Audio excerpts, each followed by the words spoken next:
Adam Lefkoe, Tuesday NBA on TNT host and host of the Lefkoe Show on Bleacher Report, just back from his honeymoon. Who gets married during the NBA season when they cover the NBA? Is that a real question for yes, me that I have it to is. Answer Yes. on this morning? Yes, that's a real. God, you went Durant on me. Well, I was supposed to get married last year, Dan, and then this COVID thing happened, so it was perfectly scheduled. And I didn't know the schedule was going to happen like this. Also, Ernie's got it.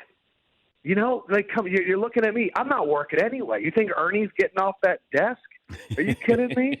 This is what Ernie lives for. Ernie is, well, I'm telling you, they come out of commercial, and he gets to hit him with the, 25 of the last 27 times that the Bucks have been trailing after two games. Come on, man, he's got the stats ready. I'm not taking his time. I want to watch Ernie anyway. Okay. Are you still married?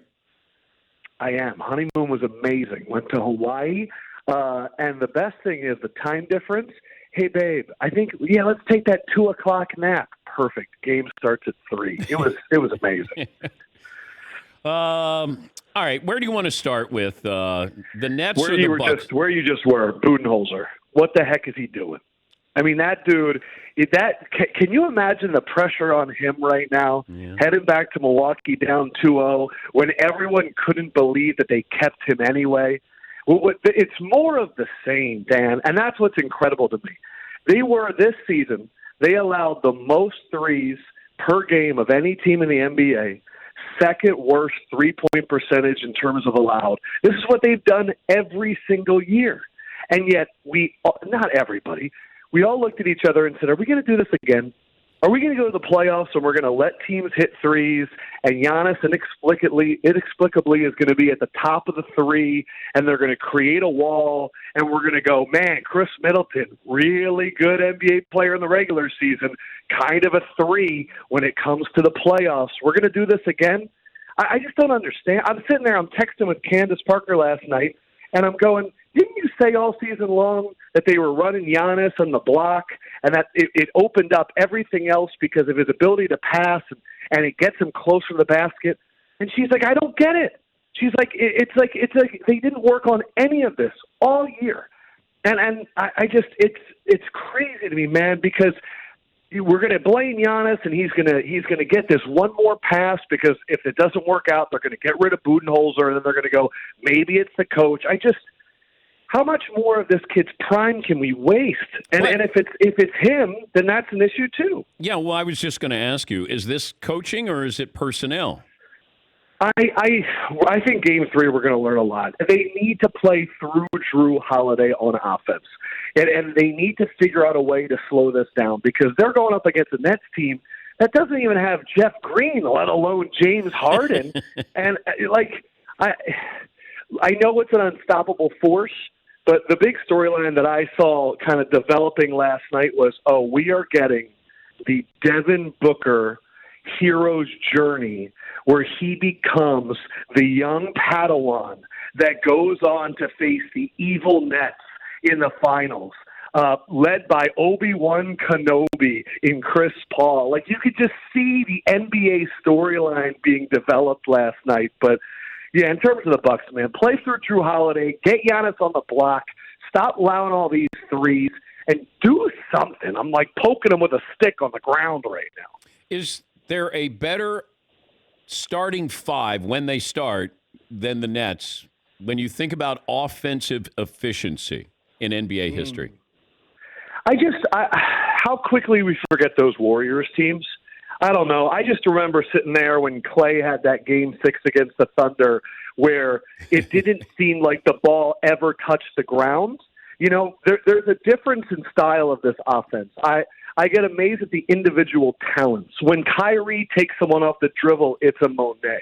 When Kevin Durant just steps back and shoots and there's nothing you can do, it's just unstoppable. It's like Thanos. And then when you watch James Harden, it's maybe the greatest one-on-one player ever. But the Warriors, the ball never touched the ground.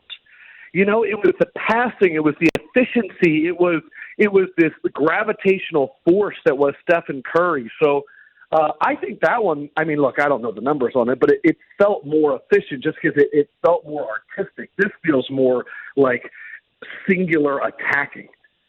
Yeah, I would agree with you. What Golden State did and how they did it, to me, I had not seen before. You know, you had the Celtics with the big three with Bird, McHale, and Parrish, but offensive efficiency wasn't close to this. Even if you threw in Ainge and DJ, Bill Walton off the bench. You know, we've seen the 76ers with Dr. J. They had a lot of talent at every position there. Mo Cheeks, Daryl Dawkins, everybody. Yeah. Andrew Toney. Yeah, and then you throw in the Showtime Lakers. If you have Magic, Kareem, and Worthy, I mean, there have been teams that rival this. What about the Miami Heat with Bosh, Wade, and LeBron? See, that it didn't feel as offensively impressive as these teams do. Like, that felt more as like a complete dominant team performance because LeBron and Wade had that mind meld going on, and then Chris Bosh was always in the right spot defensively. And I do it like when I think of that, oh man, Ray Allen out there as well, who will go down as one of the greatest shooters of all time. This though, it feels because LeBron offense isn't as artistic as these guys. Yeah. It is brute force. Whereas Durant, they just did an incredible article, I think it was in the New York Times, where it talked about how effortless his motion it is. And when James Naismith invented the game, his fourth rule may have been, trust me, when you see Kevin Durant, this is how it's supposed to be played. These guys just, it feels more artistic. Whereas LeBron, and even my guy Wade, it was just a lot more physical and spacing and putting a guy on your hip. Can the Nets win a title without Harden? Shoot, after last night, it kind of makes you think so. I think that the stars are aligning in terms of the competition. My dummy head just made a bet with a friend that the Sixers are going to come back and beat the Hawks, and I don't even feel confident about that. But if Embiid, with his knee, with Embiid going down, I always looked at Embiid as the one force in the East, that if he's able to do his 40, 15, and whatever, he could be that, and it doesn't seem like he's going to be. I know we're getting all hopped up on the Hawks, but it's kind of a games one fool's gold. I still think they're great, and Trae Young has figured it out. And in the West, okay, you got the Suns. Look, Kawhi went Terminator mode, and I'm texting with Wade, and he's just going, when he does that, you just sit back and go, what do we do? Because you can't stop it. And I just don't see any other team, and maybe Utah. But no, I think the Nets can win without Harden. I think it'll be a lot more dominant with him. But after last night, I think all my fears kind of went away. Are you all in on the Clippers? No. Are you kidding? Are you? No, I can't guarantee what I'm going to get any night. Because now, are you all in on the Clippers if you get Kawhi Game 6 and Game 7 against the Mavericks every game? Yeah, I guess. But see, I'm not worried about Kawhi. He had one bad game in the series. It's the other guys that I just remember. Beverly, hey, he'll be great against Luka and playoff Rondo. And I go, okay. I mean, it comes down to if Paul George is consistently good and Kawhi is Kawhi. All right, but I think Utah's a better team. We don't want to embrace Utah because we go, well, they don't really have stars there, but they play good team defense and they shoot the three. That feels like that's a pretty good formula to advance here. Hey, Dan, you know how this whole year with Russell Westbrook, everyone was debating the meaningfulness of a triple-double? I would like to draw up the meaningfulness of a regular season 50, 40, 90, because I think it's time we talk about it. 50% from the field, 40% from three, 90% from three-point. You know, three guys that were either at that mark, surpassed it, or always around it. Tobias Harris, Paul George, and Chris Middleton. All three of them were either going to the All-Star game or getting really close because of those numbers. And all three of those guys, those numbers become meaningless when the playoffs start. Meaningless. All three of those guys, I'm going, okay, Tobias, you got $180 million. Paul George, I mean, you complain that the rest don't treat you like a superstar, and you say that you are. And Chris Middleton, I mean, here we are talking about he's a modern-day scorer and all that. And then when the playoffs start, I don't see him. And so 50, 40, 90 is supposed to be this all-time test because Steve Nash did it and Steph Curry did it. But these guys, when the playoffs start, absolute no-show. And look, the stories can still be written differently, but all three of those guys need to be great for their teams to win, and I just can't bet on that. More likely to play for a championship first, the Greek Freak or Luka? Wow. I think that the main reason I'm going to say the Greek Freak is because I don't know how the Mavericks are going to get rid of that Porzingis contract. And until they do, I don't know what they do. He's making over $30 million for the next 3 seasons. And I thought last night, I went, wow, how great would it be if Cuban could dump that contract and then make a run at Kawhi after the season when he's a free agent? Could you imagine Luka and Kawhi next to each other? And then I went, wait, who are the teams that are even built to take on that salary? And there's 2 right now that have over $30 million in cap space, the Spurs and the Knicks. And there's no way the Knicks are taking Porzingis. And I thought, is there any way that this Spurs franchise, with their love of foreign-born players, would fall in love with the Latvian freak named Porzingis and think we could be the ones to turn it around? And then I smacked myself in the face and went, there is no player less San Antonio than Kristaps Porzingis, who after a season in which he does nothing, and he sat on the bench for most of it, goes out there and complains that he is not treated like a number 2.